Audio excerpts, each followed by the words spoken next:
Hi, welcome to another episode of Homescape Realty. Today we are here in Alabang, West Las Piñas City to show you this multi-level modern contemporary home. But first, click subscribe and follow us on our social media accounts, and please visit our website at www.homescaperealty.com.ph for complete property listings. Let's begin our tour.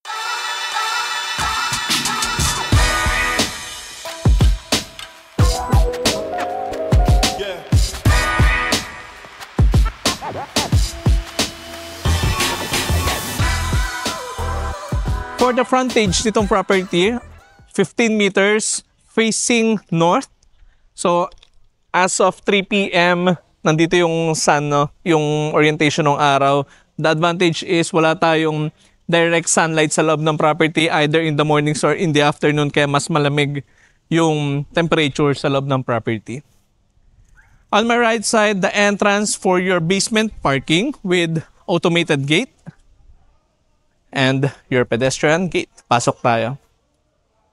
On my left side, you have this pocket garden. So this is a landscape garden, and it creates a homey vibe before we enter dito sa inyong elevated main door. So in this area, ito yung basement parking. For the ramp or the flooring, we have homogeneous rough textured tiles, and may mga nakaangat yan na additional homogeneous tiles para mas kumapit yung gulong ng mga sasakyan ninyo. So in this space, it can fit around 6 to 8 vehicles depending on the size. Okay, high ceiling. So kasya dito yung mataas yung ceiling height. So for van and huge SUV, kasya in this space. Full basement yung ginawa nila in this area. Ibig sabihin, yung halos buong lote hinukay talaga nila. Kaya you have additional floor area dito sa loob ng property. On this side, nandito lahat yung utilities natin and the rooms for your staff. Okay, so in this space, the room for the stock room. And you also have these stairs going up dun sa inyong back part ng property. Your cistern tank. Ayan, may cistern tank tayo dyan. The room for the staff, but currently may tao sa loob, no? The shared toilet and bath for the male and female staff quarters.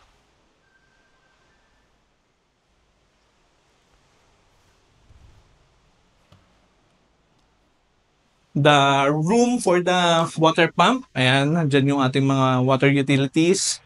Para mas, alam niyo na, in the future, mas madali mag-maintenance ng buong property. You also have this another room.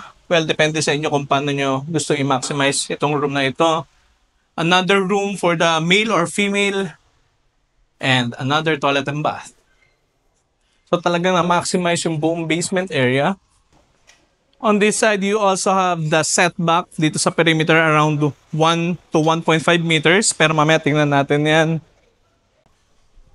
And let's go up dito sa elevated area ng property. So this is the upper ground level. Before we enter dito sa inyong main door, tingnan muna natin yung paligid. And what we like dito sa area ng Alabang West, napakahangin, no? So maririnig nyo naman sa mic, nagwa-wash out ng konti. So for the entire left side ng property, you have this huge glass window. Ganon din dito sa mga sliding doors ninyo. So ang ganda ng natural light doon sa loob ng property. And ganon din with the cross ventilation, napaka-aliwalas.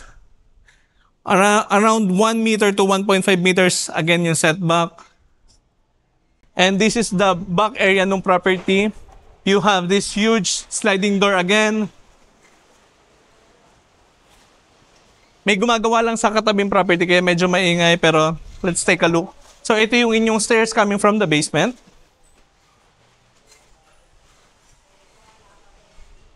And another door with an access dito sa inyong main kitchen. Okay, so balik tayo dun sa harapan. And again, here dito sa inyong porch, covered by a canopy and your solid wood na main door. Ganon din with your door jam. Pasok tayo and welcome to your home. Upon entering dito sa inyong main door, you have the open layout design for the whole ground level. Matte texture, homogeneous tiles for the flooring. And in this space, ito yung inyong receiving area. So, this space is divided into 3. So, dito from this pillar, you have this receiving space. Floor to ceiling, fixed window. Lots of natural light. Taas din ng ceiling in this level. You also have this another room. Well, pwede nyo gamitin ito as an office or your bedroom one. Well, depende sa inyo, no? You have your split type AC. Again, fixed window facing in front of the property. By the way, for the frame na ginamit nila dito sa sliding windows and sliding doors, these are powder-coated aluminum with tempered glass. And we have this door dito sa inyong toilet and bath. So, kunyari man gagamitin ito as the bedroom, pwede because of this toilet and bath, which is also connected doon sa ating living area. The shower space with enclosure, water closet, and under-mounted sink, Kohler brand yung kanilang mga ginamit. We have this sliding door enclosure, your receiving area, and the living space. You also have, again, your split type AC. Ang aliwalas, no? So in this area, well, depende sa inyo kung on how you wanted to maximize this space or pwedeng paano ilalagay yung furnitures. Well, madali lang mag-adapt yung interior ng property because of the white painted wall, ganun din with our ceiling. Your sliding door with an access dito sa inyong side part ng property. Again, lots of natural light. Powder-coated aluminum sliding doors. Lots of space, no? And we have the stairs going up. And dito sa dulo, you have this dining area. You also have provision for a hanging light or a chandelier with cove ceiling design. Again, this area is surrounded by these huge window and sliding doors. Again, lots of natural light. Dito sa dulo, you have your kitchen area. Lots of counter space for your food preparation. And for the island counter, you know na, no? You can maximize this space as your breakfast nook. You have your integrated induction cook hob. And it also comes with additional storage space. Ganon din with your oven. In this area, ito naman yung inyong under-mounted sink. Hanging cabinets for additional storage space for your canned goods or dry goods. Lots of storage space then for your base cabinets. By the way, these are modular with furniture-grade marine plywood, soft close hinges. For our counter, quartz finish with marble green design. Huge window, kaya ang ganda nung area dito, no? So in this property, no, in every space or in every corner, lots of natural light, napakaaliwalas. One of the advantage of huge windows and sliding doors. Okay. And by the way, this is the location of your 2 or 4-door refrigerator. By the way, for our dining space, we have itong split type AC. So we're done here dito sa buong upper ground level. Akyat naman tayo sa itaas. For the stairs, solid wood. Ganon din with our landing in this area. Frameless tempered glass as your handrails.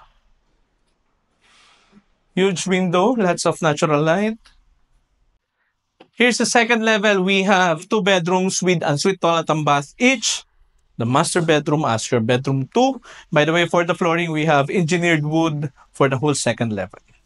Tingnan natin. So we have this huge door para sa mas malalaking furnitures ninyo, no? And excuse me lang sa mga ginagawa nila dito kasi may for completion pa sila dito sa baseboards. Kaya may mga materials pa tayo dyan na sobra. Anyway, coming from your door, On the right side, we have this space. Maybe pwede nyong gamitin as an office or an anteroom. Pwede nyo ilagay yung inyong couch with your center table and your television set dito sa inyong media wall. O sa gagawin yung media wall, no? Okay. You also have an access dito sa inyong balcony on the side of the property. Okay. And your frameless tempered glass for the handrails. Ito yung view nyo, yung buong master bedroom. Spacious yung master bedroom. Kaya lang hindi namin maipakita ng malinis kasi talaga may ginagawa pa. So this is the space for your king size or custom size bed, no? On this side, mapapansin nyo, you have additional space pa, maybe for your vanity area.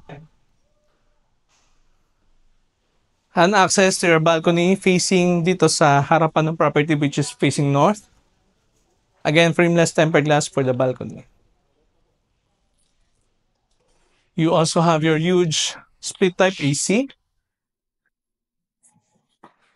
The walk-in closet with your open cabinets or itong mga cabinet ninyo. Again, these are modular cabinets. And in this space, so pwede pa kayo maglagay na additional if bitin sa inyo itong cabinet nakalagay. You also have these transom window for a natural light. For the natural light. And of course, itong inyong master toilet and bath. The shower space with enclosure and bench. And lots of windows. Under-mounted sink for your lavatory. And dual water closet. Sarado natin yung door, medyo lakas yung hangin. And your bedroom 3. And mapapansin nyo rin na malalaki talaga yung space in every common bedrooms in this property. The location of your custom size bed. You also have provision for your window type AC. Floor to ceiling window, lots of natural light. The location of your television set.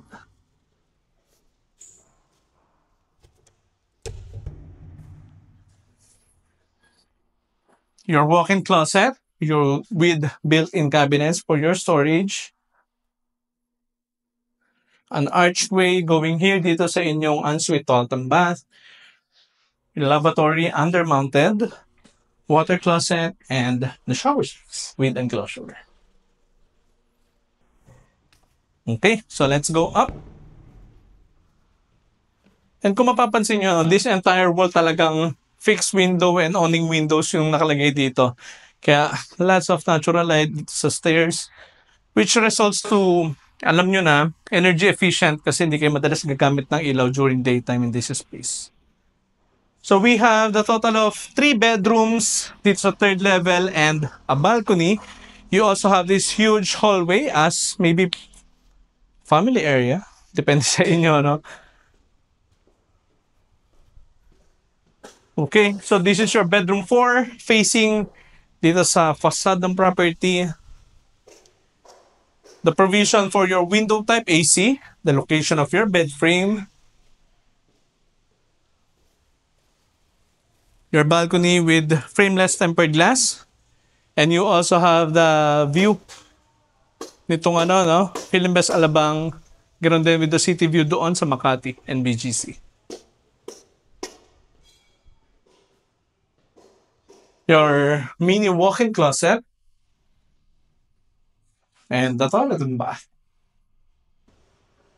Oh, check natin to bago tayo pumunta dun sa bedroom 5 and 6. Okay, so you have your balcony dito sa third floor.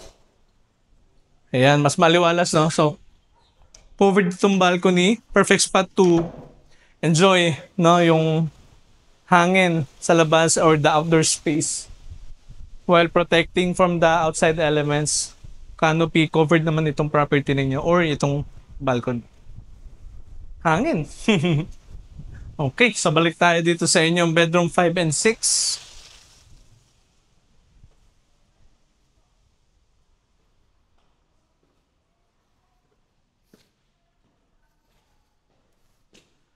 So, this is the location of your bed frame. Again, maluwag yung lahat ng bedrooms, no? The location of your window type, AC. The walk-in closet. The shower space, the lavatory, and the water closet. Buksan natin yung ilaw. Ayan. And lastly, itong inyong bedroom 6. Again, up to the last bedroom, maluwag lahat. The location of your bed frame, provision for your window type, AC. And ang ganda rin ng location ng mga cabinets nila, no? So parang walang dead space. Talaga planado rin. The shower space with enclosure, your water closet, and your lavatory. And that concludes our open house tour for today of this brand new multi-level modern contemporary home located here in Alabang West, Las Piñas City.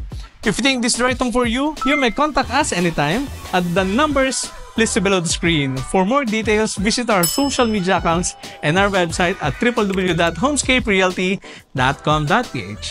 Again, my name is Dean, and this has been Homescape Realty, your guide to your real estate needs. Thank you, and see you next week.